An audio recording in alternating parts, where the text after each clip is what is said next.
Chapter 13. ERRY Christmas had come and gone with its ordinary festivities and gifts. Ours had been unusually bright, and we were all well and happy. Only one thing troubled Papa, and that was the boys. Louis had spent nearly 2 months traveling around and then going straight to Wilburton. He was pleasantly situated, he wrote, quite well, and had taken up his studies. Papa answered, giving him some friendly counsel, but we had heard nothing since. Stuart had sent 2 chatty epistles. Stephen was expected home every week. I feel as if I ought to have gone to Wilburton and looked after him, Papa would say anxiously. You have been so very busy all the time with your duties here, Mama would reply reassuringly. And Louis is one of those quietly persistent young men who take their own way and learn, if they ever do, from experience. I doubt if it would have made any difference in what occurred. Fan used to say that we had gentle showers of misfortune and rains of adversity, and this must have been both combined. The letter came from Stuart with the bad news, which shocked us beyond description. I will tell it more briefly than in his rambling, commenting fashion. He had little of the brotherly love that desires to cover up faults, or hide the worst of any untoward incident. Louis' boarding place might have proved a judicious home, but a month after his being settled with Mrs. Fuller, a young clerk came to share his comforts, one of those selfish, astute persons, as Stephen afterwards learned, who with his pleasing address and flattering deference soon won Louis' regard and confidence, and introduced him to some dangerous companions. This was followed by late hours and gaming. To a nervous, excitable nature these games of chance with an occasional victory, became a dangerous fascination. Louis was no match for his adversaries. They looked upon him as a rich, hot-headed, ignorant young fellow and drew him on until he found himself heavily in debt. The money sent for his current expenses was swallowed up, and proved but a drop in the whirlpool. One evening he had begun with the luck in his favor and felt wonderfully elated. At midnight he would fain have left them, but they bantered him to stay, rather hinting that a defection would be from basely selfish motives. He was not to be dared and took his seat again, losing heavily on the first play. The others had been drinking and grown a trifle careless.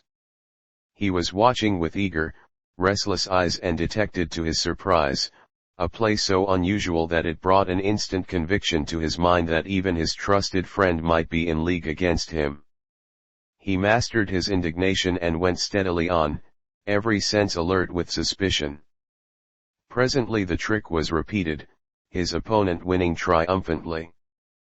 But his endurance came to an end with this, and he burst forth in angry vehemence, accusing everybody, and hurling passionate epithets that roused the wrath of the small circle, which they resented as warmly. A bitter taunt cost Louis the last remnant of self-control, and he flew at his adversary with a tiger's strength and quickness. One tremendous blow ended the contest. Good heavens! Duncan, you have killed him! Cried one of the party. You'll rue this night's work. His youth and his impulsiveness led him astray again. Like a flash he beheld the disgrace, the awful crime, the consternation of all who knew him. Obeying his first unreasoning impulse he fled from the place. Whither should he go? Death would be preferable to arrest and scandal. He had a small amount of money with him and it was but a few steps to the station. The train made a moment's halt and he stepped on board in the darkness. If he had waited until morning it would have proved only a disgraceful gambling brawl. The injured youth was brought to consciousness and through the physician's efforts saved from congestion.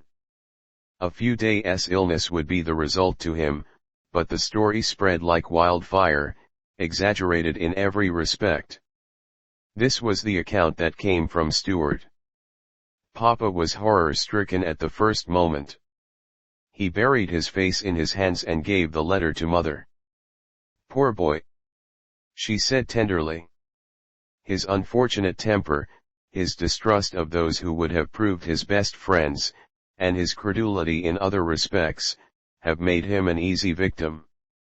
But what has become of him? I must go immediately, Papa exclaimed. I am in some sense his keeper. I ought to have looked after him before. Poor lad! How we prayed for him to be spared last summer. Perhaps. Dear Papa, said Fan, if God had not thought best to save his life, he would have been taken. Please do not blame yourself. It was our duty to try, and to pray. The end is with God. You are right, my darling, and I must act instead of doubting. Let me think I can reach Wilburton at 8 this evening. I will do all I can. If Stephen were only here. Half an hour afterward we received a telegram from him. He was in New York. After a flying visit to the boys he would be with us. I had better meet him there, said Papa. We can consult about the best steps to be taken. And indeed, Louis may have returned to Wilburton. Everything always does happen to us at once, said Fan. But this is such a sorry happening. We have to take our share of others' misfortunes, but joys do not always go round so far. I am sure we have had a great many joys, returned Mamma in her sweet tone. And no bad boys of our own, put in Fan. Or good ones either for that matter. But there is one thing to be very thankful for, and that is, that Louis Duncan has not the sin of murder on his soul. True, Fanny, returned Papa. An hour later he put a few articles in a hand satchel and bade us goodbye. That was Wednesday and he did not return until Friday Eve, when Mr. Duncan came with him. 6 months of foreign life had changed him considerably. He was stouter, looked older, and wore a full beard. I did feel afraid of him. I wondered how Fan could talk so freely. He was grave to the verge of sadness, yet very sweet to Mamma with that kind of reverential sweetness so touching. The victim of the affray was out of danger. Stephen had been investigating his brother's affairs, but found no extravagances beside the gambling debts. Otherwise his course of conduct had not been blamable. But there were no tidings of him. Stephen had inserted advertisements in 1 or 2 papers, begging him to return, which was all that could be done for the present. The pleasure of the meeting was a good deal dampened by this unfortunate affair. Mr. Duncan had counted so much upon his visit to us, it would seem. He brought Mamma a lovely black silk dress from Paris, Edith a necklace and armlets that would make her pretty bracelets by and by. For Fan a choice set of engravings in a beautiful portfolio. Nellie some beautiful handkerchiefs, and the children each a ring. And this is for you, he said, handing me a little box. I have heard how good you were to my poor brother, and though it is only a trifle, I hope you will accept it and my grateful thanks as well. It was a beautiful pearl cross in the most delicate setting. So white and pure that I felt half afraid of it. Oh, I exclaimed confusedly, I did not do very much. Mamma thank you.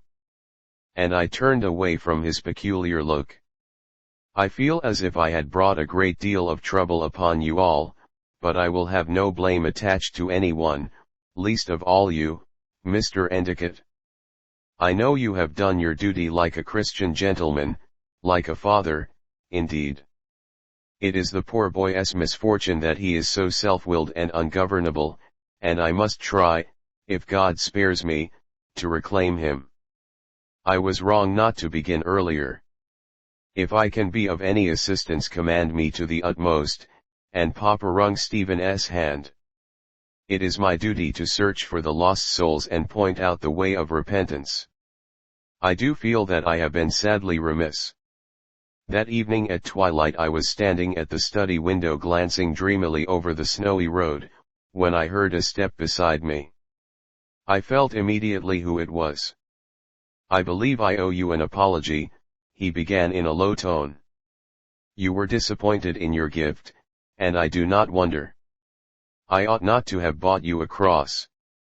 I had already laid one upon you unwittingly. Forgive me."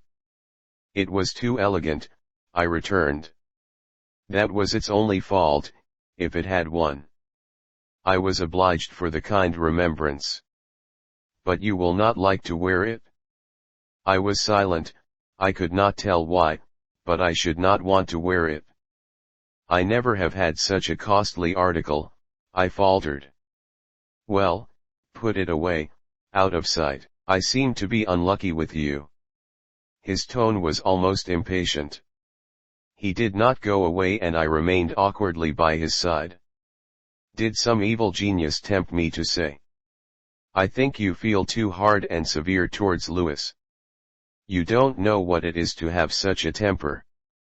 "Thank God, no," he interrupted. "And he has never had one good true friend in whom he could trust. He is peculiar and sensitive. I have made several attempts to win his confidence and failed. I fancied perhaps, that coming here might have some effect upon him. It is terrible to think of his being hardened in deceit and given over to violence." "Oh, he is not," I cried impulsively. "Are you quite sure?" Something in the tone offended me. I could not say what I wished.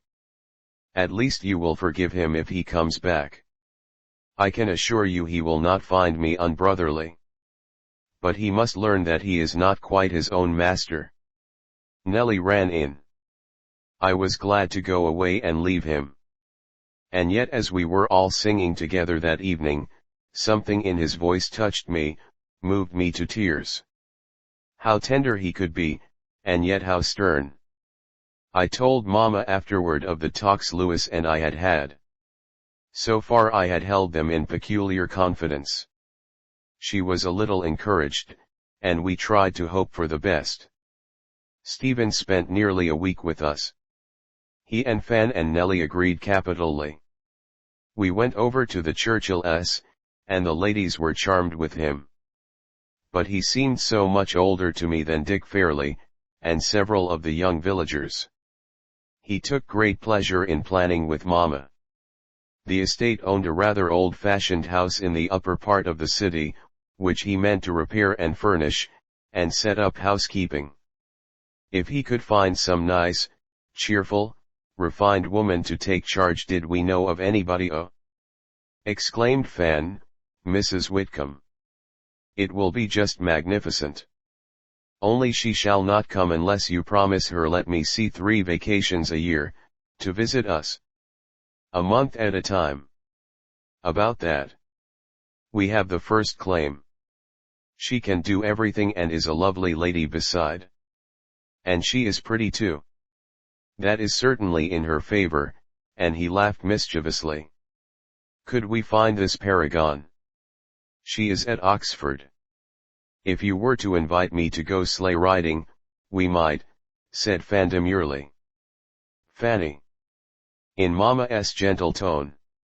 "Miss Fanny, will you be kind enough to accompany me to Oxford tomorrow?" "Thank you, Mr. Duncan, I shall be happy to," and Fan made a sweeping curtsy. They went off merrily in Mr. Fairley's dainty cutter, saw Mrs. Whitcomb, with whom Mr. Duncan was charmed.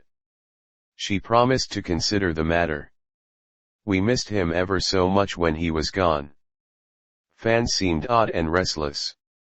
Papa was much engrossed with parish work, there being a number of sick people, and at this season of the year the wants of the poor became much more numerous. Employment was duller in the winter, and after the poorer class had used up their own subsistence, they became necessarily somewhat dependent upon their neighbors.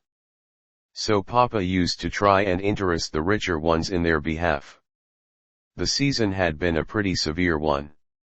Miss Churchill came over one morning and he asked her assistance. "I should be glad to do anything in my power, Mr. Endicott," she said. "Tell me how to begin. For though I have given money, I am learning to understand that something else is needed. Yes, he answered. Most of these people are honest and industrious and would work if they could get it to do. Charity in its broad, bold sense does mortify them. I heard Kenton speaking of some woodland he wanted cleared. One of our men went away in the fall and we have been rather short-handed. Now if someone would undertake it? Just the thing, interposed Papa. And I wanted to send the widow Maxwell a barrel of flour. She has nothing but potatoes in the house, I know. Make out a list and I will see what I can do. We borrow Miss Fanny so often that I wish to make all the return in my power. Lucy enjoys her society so much. And she gives me so much in return, said Fanny, warmly. Why, I am getting to be quite an artist. I may be tempted to accept Miss Maynard's offer after all. What was that? Fanny and I explained.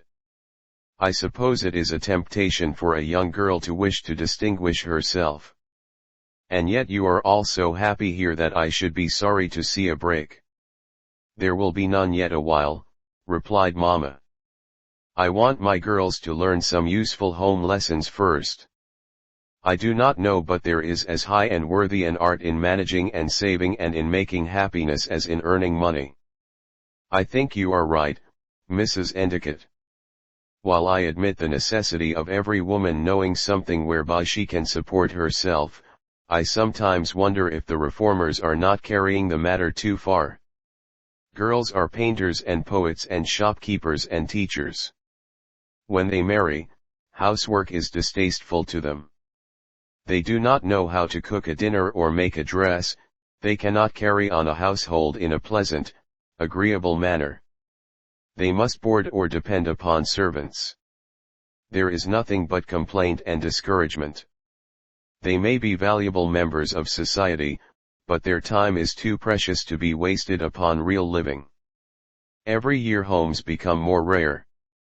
It is too sadly true, said Papa. There is a wide difference between a fashionable house and a pleasant home. And home used to mean something besides a place in which one slept and took his meals. But some women never marry and never have a home, interposed Fanny. There are exceptions. Yet many prefer the other course. I know families of girls who might have assisted and comforted their mothers, but who went to neighboring towns or cities, earning barely enough to keep themselves, sleeping in miserable close attics when they could have clean airy rooms at home, and exposed to flippant injurious companionship that destroys all the finer graces of a woman's soul. Their mother has to depend upon Irish help whose waste and wages would doubtless dress 2 daughters. She has no society at home and is worried out of her life. What is it all for? Why can they not make each other happy? An imaginary liberty, answered Mama. I want to make my home so pleasant that my girls will be sorry to leave it.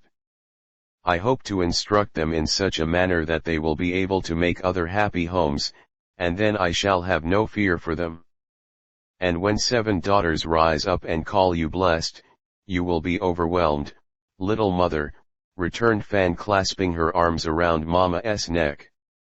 It is what we expect to do by and by, when Edith is old enough to fill out the row gracefully. Yet I do sometimes feel appalled at the host to take care of. Clergymen may abound in grace, but they seldom do in this world's goods. We are not ravens, nor lilies of the field. I think you will find it coming out rightly in the end, said Miss Churchill with a smile. Your mother's theories may not be like the modern ones, but very good women were reared under them, and they are not quite out of date. I would like to see them put in practice oftener. Fan blushed vividly at the beginning of Miss Churchill's sentence. I wondered a little why, and now I must go, declared Miss Churchill, rising. I always get fascinated when I come here, and stay beyond reasonable limits. When your charming nest becomes overcrowded, Mrs. Endicott, I will be glad to take one birdie. You won't forget the list, Mr. Endicott? No, indeed. I shall be thankful for so good a helper. And now goodbye till I come again, said she. We awaited the first letter from Stephen Duncan anxiously. There were no tidings of Lewis, and he was feeling very much alarmed. He had inspected the house and was to begin repairs immediately. It was his intention to have a home for himself and his brothers, and to do his duty by them, with God's help, in so far as he could. And wherein I do succeed, he wrote, the work will be in a great measure due to your Christian counsel and solicitude. I shall always esteem it one of the fortunate steps of my life that I came to you, my dear friend, when I needed fatherly advice. February was dull and dreary, though we had little time to think of it. Not one busy bee could have been spared from the hive. Miss Churchill called ours a cooperative home, and I think it was. News came to Mr. Fairley that his mother and sister had decided to go to Europe with a pleasant party. They would return to New York in April and sail in May. So I can look out for myself, said Dick. Why do you not go with them? Asked Fan. I shouldn't enjoy it if I did to travel round with a parcel of women. Now if one could go with a man like Mr. Duncan. That would be just perfection, she returned eagerly. He glanced at her in a peculiar manner. Something flashed across my mind at that instant. They liked each other very much. He was hurrying to get his house in order. Mrs. Whitcomb would be there. Yes, it would all come around right. It came faster than anyone expected. The first week in March we were surprised by a visit from him. He had commenced furnishing and was in a quandary. And so I have come to consult, and to ask a tremendous favor of you, Mrs. Endicott, he said. I have gained Mrs. Whitcomb's consent to come in company with you and see how she would like it. I want you and Miss Fanny and my little goddaughter to go back with me next week, and we will have a kind of family party. I have my dining room and 2 guest chambers furnished, though they want a woman's graceful fingers to add some final touches. And now, like Benedict, I will hear of nothing to the contrary. Mamma said at first it was quite impossible. Fan, I could see, was strongly in favor of the idea. I knew that I could keep house very well, and it would be delightful to have them go. So we talked and talked. Mrs. Whitcomb came over and the matter was actually settled. Stephen had found some trace of Lewis and lost it again, but he was confident that he could follow up the clue. He had grown exceedingly anxious. He and Papa had long talks on the subject. I heard of his keeping books for a few weeks at a factory, he explained. I think he must have gone away nearly destitute, but this effort at independence gives me much hope. Perhaps it will be a good lesson for him if he does not fall among evil associates. It was nothing but Stephen and Mr. Duncan. I began to grow almost jealous. Did he suspect it? I wonder. He used to watch me so curiously, though somehow we never talked. He and Fan were absolutely jolly. I wondered how she dared be so saucy with that great grave-eyed man. You won't mind being left alone for a little while, he said to me. I will promise to take excellent care of your mother. I only wish it were a pleasanter season of the year, but Miss Fanny will keep us bright anywhere. That was true enough. And if I can induce Mrs. Whitcomb to stay, I shall be quite satisfied with my lot. Indeed, I think anyone might have been satisfied with the prospect before him. We said goodbye to them on Monday morning, as Mamma decided that she must be at home by Saturday. I could not realize that they had gone for more than the day until evening set in. Then it seemed so strange and quiet. There was a little drizzle of hail and rain, and for a wonder no one dropped in. The children went to bed, Nellie was busy with her studies, Papa read, and I sewed some trifle. I believe I felt nervous and almost low-spirited. Come, I said to myself, this will never do. But I did have a little quiet cry when I went to bed. The house would never be the same without Fan. I should miss her so much. I felt better the next day and went at my work cheerfully. About noon it cleared away bright and crisp. "Rose," said Papa, "could you go down to old Mrs. Aitken's this afternoon? She is very poorly and may want something done."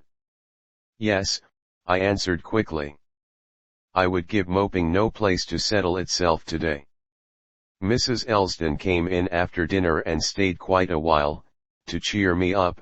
She said, "If I was lonesome, Addie should come over and spend the day with me." "I would be glad to see Addie," I said, "but I should be too busy to get lonesome." Then as I was going right by Jenny Ryder's, I remembered a book she wanted, so I decided to call. She and her mother sat in their cheerful parlor, as cozy as you please. I took the chair beside hers, and there right in the edge of her pretty willow workstand lay a gentleman's glove with her needle in it. Our eyes fell on it at the same moment. She blushed and tucked it out of sight, and then the next instant drew it forth with an odd deliberateness and went on mending the rips. I laughed a little. So did she. "Richard left his gloves here last evening," she said. "He has no one to look after such matters now." "He will have quite a trial of loneliness," I answered. "Mrs. Fairley and Kate expect to be in Europe 2 years or more. Kate will have her darling wish." "Yes. I don't know what he would do if you were not so good to him at the rectory."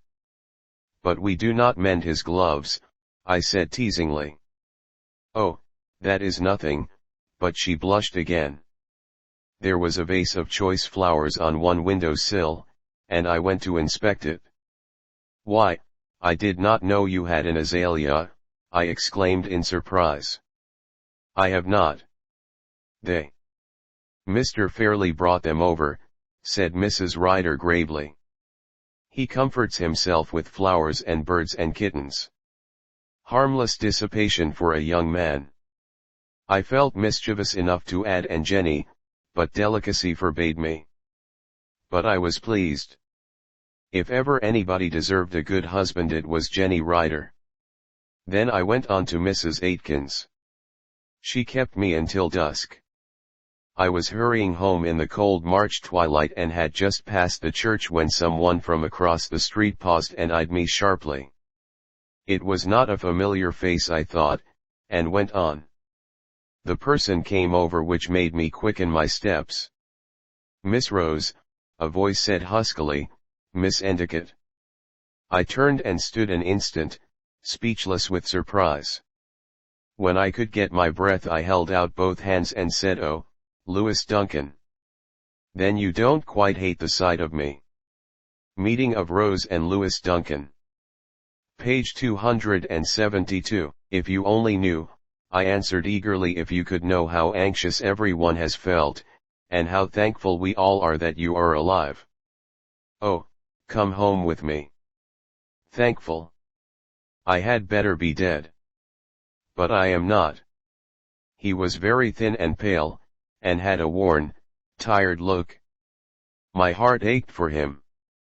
"No," I said, "it is better that you are alive. Stephen has been searching for you. He was here last week." Louis turned deadly pale at that. "Come," I urged. "I have been haunting your house all the afternoon. I thought I should have to go without seeing you. You have heard, of course. Everything, I believe. I know how Stephen feels. His life has been so perfect. His temper is angelic. And yet, Rose, I did mean to do better. I resolved." "In your own strength," I said softly. "God let you see how weak that was. And yet you must not be cast down. Even Christians have to try many times. But there is the promise. And God saves to the uttermost, to the farthest weakness, the blackest sin."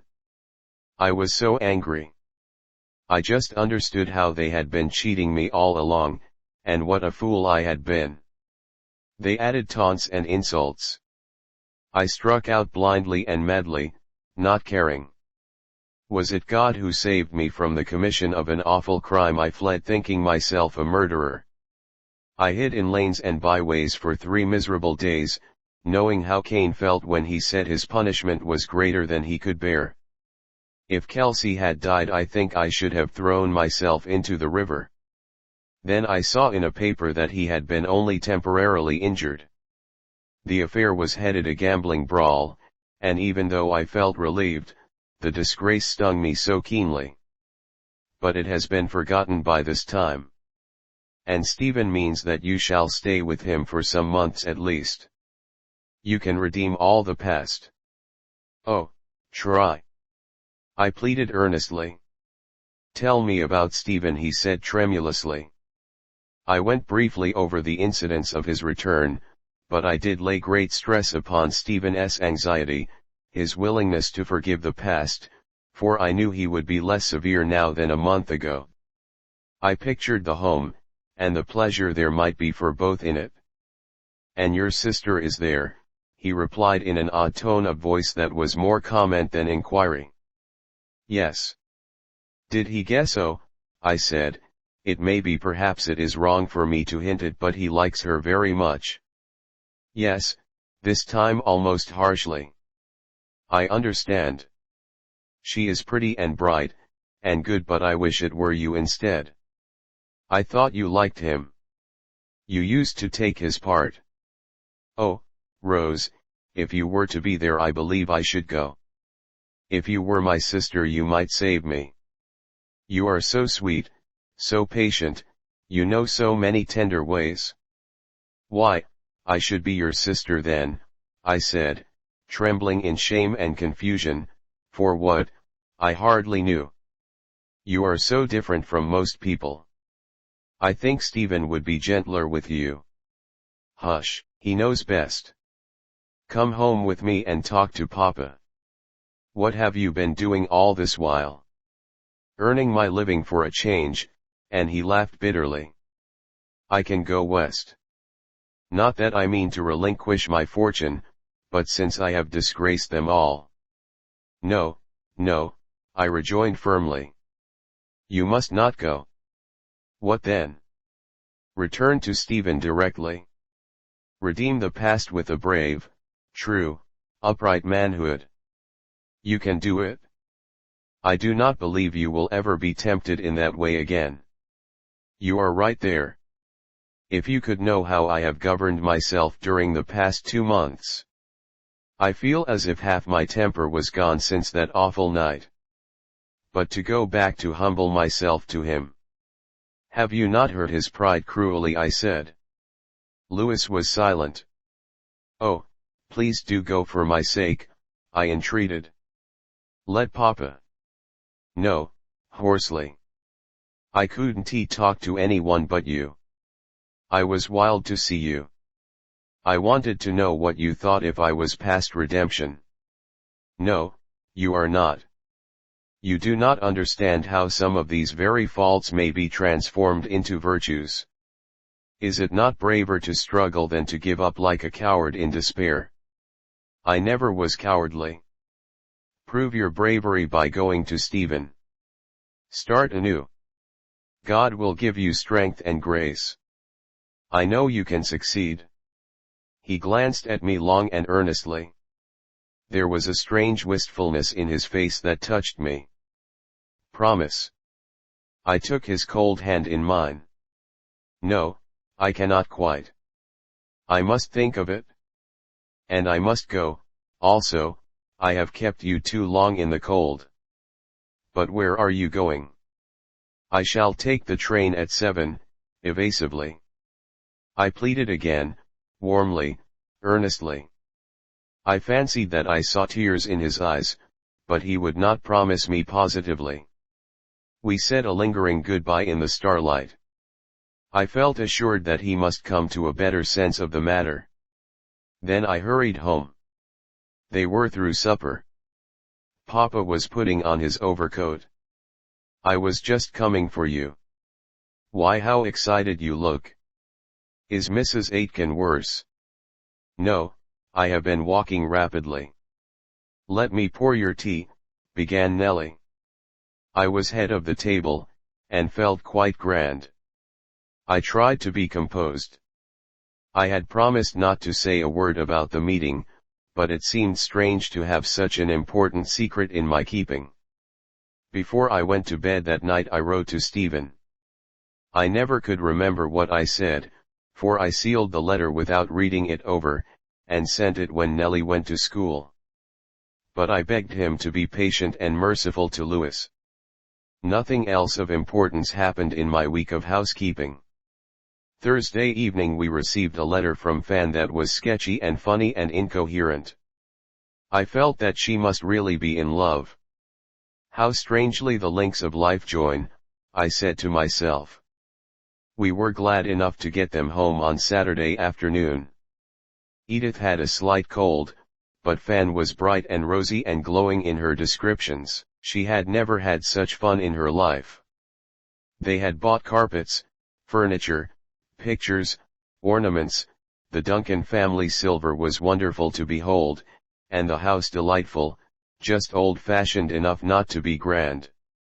Mrs. Whitcomb was installed housekeeper and was as much in love with Stephen as everybody else. We were all to make visits as often as we could, and during vacation he meant to have the whole family. He sent Papa a set of new books which were just what he had been wishing for. "Oh," exclaimed Nellie, "it will be splendid to go to New York like everybody else. Children, we must begin to save our money." "Are there any tidings of Louis the First?" asked with my heart in my throat. "No. Mr. Duncan intends to begin a search himself next week. He is resolved to find him." After supper Papa came round to Fanny and played with her golden hair and watched her as she talked. How much he loved her! Did he feel that there might be a rival ere long, a break in the chain of girls? Yet she seemed so gladly, so unconsciously happy. It was the children's bedtime at last. They kissed round and round as if they were never to see anybody again. I had to hurry them finally, their good night was so lingering. "Fanny," Papa said, "will you come in my study a few moments?" She put her hand over his shoulder, and his arm was around her waist. I saw them cross the hall, making such a pretty picture that I smiled. Then the door shut. This was what happened. They walked together to the library table. Papa took up a letter, fingered it idly and studied Fan's sweet young face.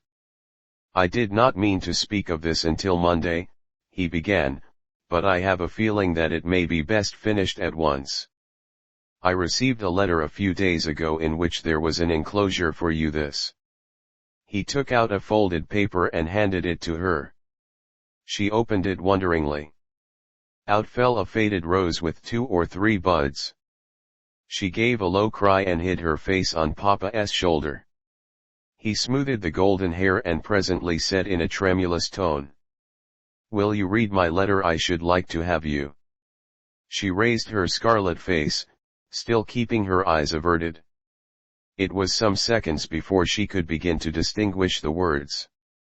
A manly straightforward appeal to Papa from Winthrop Ogden. He confessed to having spoken hastily in the summer, and promising to wait long enough to convince Miss Endicott that he was in earnest. His mind had not wavered from that hour, and now he asked Papa's permission to visit her and try his fate, convinced that his love was loyal and earnest. His family admired Miss Endicott, and such an engagement would meet with their approval, he knew. Might he hope for an answer soon, my darling? "Oh, Papa!" And the fair head went down again. "Shall I send this young interloper about his business?" There was no answer except as the soft arms crept up round his neck. "My dear child, what is it finding a little place in the forehead to kiss? Can I do?" And the faltering voice paused. "Just as you like, my darling.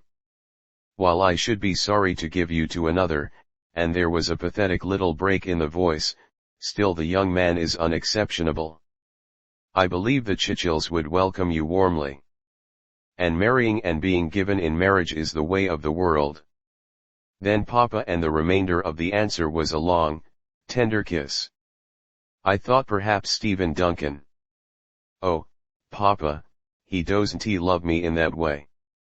But I know his secret, that is I once saw it gleam out like a tiny snowdrop in the sun. I am not to be the only happy girl in the world. Papa looked a little puzzled, then he sighed. Why, said he dolorously, there will be only 5 left. Please follow the next chapter and please press subscribe and share. Thank you very much.